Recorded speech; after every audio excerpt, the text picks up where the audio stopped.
Hello everyone, welcome to coda 21 tutorial.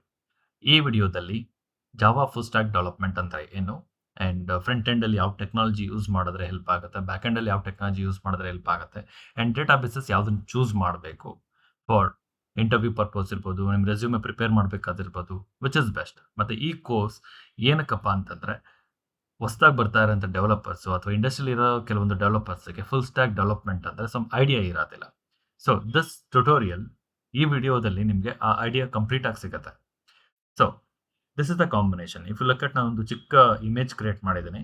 Front ಎಂಡಲ್ಲಿ current ಮಾರ್ಕೆಟಲ್ಲಿ React JS ಚೆನ್ನಾಗಿ ಓಡ್ತಾ ಇದೆ. ಆಂಗ್ಯುಲರ್ ಅದ್ರ ಕೆಳಗಡೆ ಬರುತ್ತೆ. And we have JavaScript, ಬೇರೆ ಇನ್ನು ನ್ಯೂ ಜೆ ಎಸ್ ಆ ಥರ ಬೇರೆ ಟೆಕ್ನಾಲಜೀಸ್ ಇದೆ. ಬಟ್ ಜಾವಾ ಜೊತೆಲಿ ರಿಯಾಕ್ಟ್ ಜೇಸ್ ತುಂಬ ಓಪನಿಂಗ್ಸ್ ಇದೆ.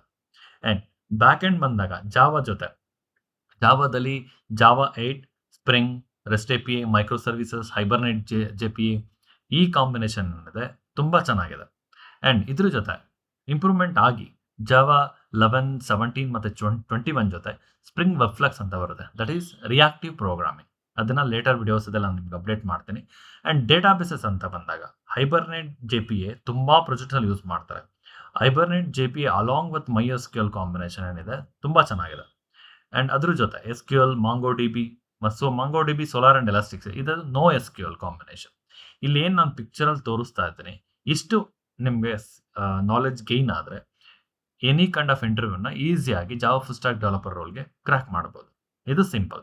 ಆ್ಯಂಡ್ ಈ ಆಲ್ ಟೆಕ್ನಾಲಜೀಸ್ ಏನಿದೆ ಸ್ಟೆಪ್ ಬೈ ಸ್ಟೆಪ್ಪಲ್ಲಿ ತುಂಬ ಶಾರ್ಟ್ ವಿಡಿಯೋಸಲ್ಲಿ ತುಂಬ ಶಾರ್ಟ್ ಟೈಮಲ್ಲಿ ಕವರ್ ಮಾಡ್ಕೊಡೋದಕ್ಕೆ ನಾನು ಟ್ರೈ ಮಾಡ್ತೇನೆ. This is about this video, and the reason for making this video to give a clarity about Java full stack development. Yeah, thank you guys.